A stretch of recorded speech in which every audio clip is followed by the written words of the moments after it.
खरं तर माझ्या वयाच्या अनुसार मी ह्या सगळ्या प्रोटोकॉल आणि ह्या सगळ्या अध्यक्ष असतील, नेतृत्व असतील यांच्यानंतर बोलणं चुकीचं आहे, पण तरी मला इथं बोलायची संधी मिळाली, त्यामुळं इथं उपस्थित असणाऱ्या सगळ्यांचे परत एकदा आभार मानतो.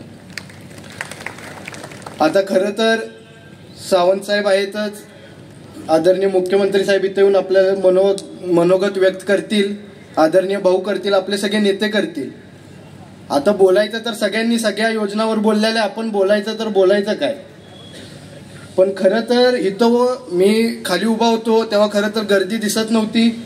आता इथं वरनं माझ्या मागणं पुढपर्यंत गर्दी बघतोय, तर मला वाटते 23 तारखेच्या गुलालाचं बुकिंग आत्ताच केलं पाहिजे.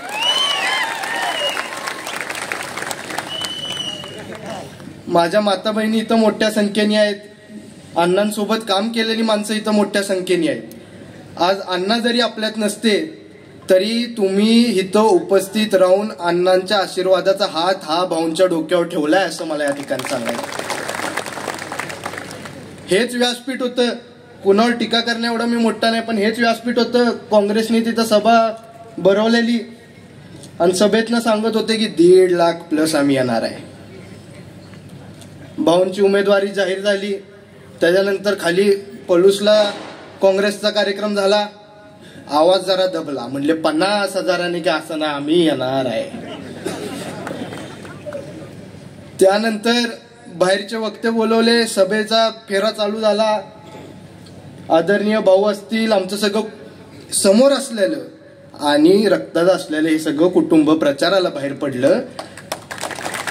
त्याची दासकी काढल्यावर म्हणले 25,000 का असना दादा आम्ही येणार आहे.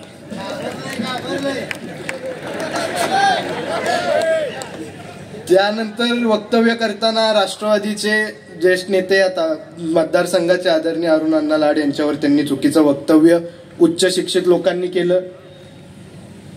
त्यानंतर जरा वातावरण बघितल्यावर परत रिवर्स टाकला, म्हटले राष्ट्रवादी सोबत घेऊया, राष्ट्रवादी सोबत आली तर दादा आम्ही येणार आहे. त्याच राष्ट्रवादीच्या आज खासदार अमोल कोल्हे साहेबांची त्यांनी निवृत्त सभा घेतलेली ह्याच वेळेची आहे. भाऊ सांगतो, आत्ता तिथला फोटो साहेब बघितला, निम्म्या ग्राउंडच्या मागच्या खुर्च्या चाट दिवशी उचला म्हणलं, ही फोटो व्हायरल झाला तर सांगता बी येणार नाही की आम्ही येणार आहे.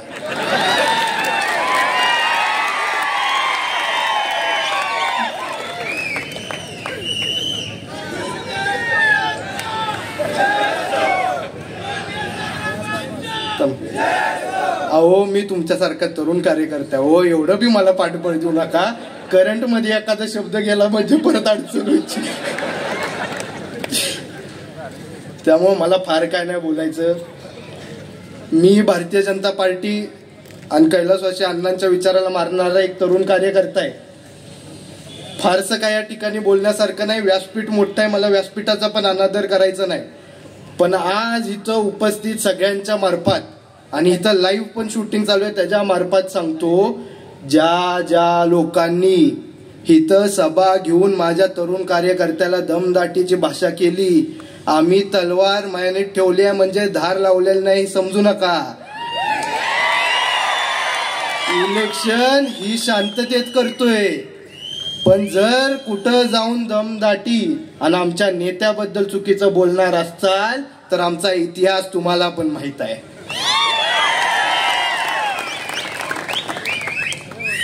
मी तुम्हाला खात्रीपूर्वक सांगतो, आता ती सोशल मीडिया काढतील, पैशाचा वापर करतील, पण पलूस कडेगावच्या जनतेला कळालेला आहे की हा मतदारसंघ कुणाच्या पाचवीला पुजलेला नाही. हा मतदारसंघ त्याच्याच मागं उभा राहणार जो माणूस या मतदारसंघाच्या मागं उभा राहणार आहे. इथं आता माने साहेब बोलले तेव्हा त्यांनी उल्लेखही केला की जाती जातीत तेढ निर्माण करण्याचा प्रयत्न करतील. पण मला अभिमान वाटतो की जी फेक नरेटिव्ह त्यांनी इथं बोलवायचा प्रयत्न केला, सगळ्या जातीच्या हित संघटनेनी आदरणीय भाऊंच्या माग त्यांचं पाठबळ पाठिंब्याने उभा केलेला आहे.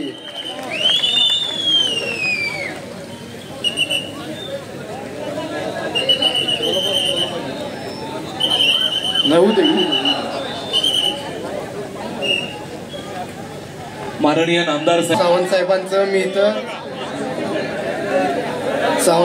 इथं स्वागत करतो. साहेब, आपण इथं पोहोचत तोपर्यंत भाऊंच्या वतीने आम्ही चांगली बॅटिंग केली, पण आपण इथं आलाय त्यामुळं हा कार्यक्रम आता पुढील आपल्या सर्वांचे नेते आणि त्यांच्या हाती मी सोपवतो. आणि माझं थोडक्यात झालेलं मनोगत माझं संपवता तुम्हाला एवढंच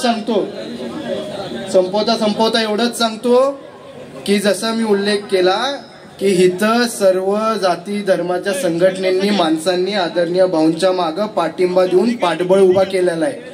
त्यामुळे दिशाभूल करायला कोण जरी आलं तरी आता ही संग्राम भाऊंचा विजयाचा गुलाल कोण अडवू शकत नाही.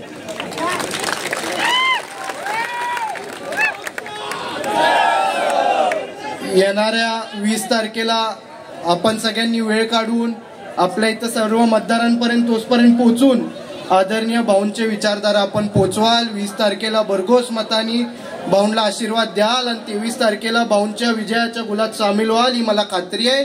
मी एवढंच बोलतो आणि माझे 2 शब्द संपवतो. धन्यवाद भैया.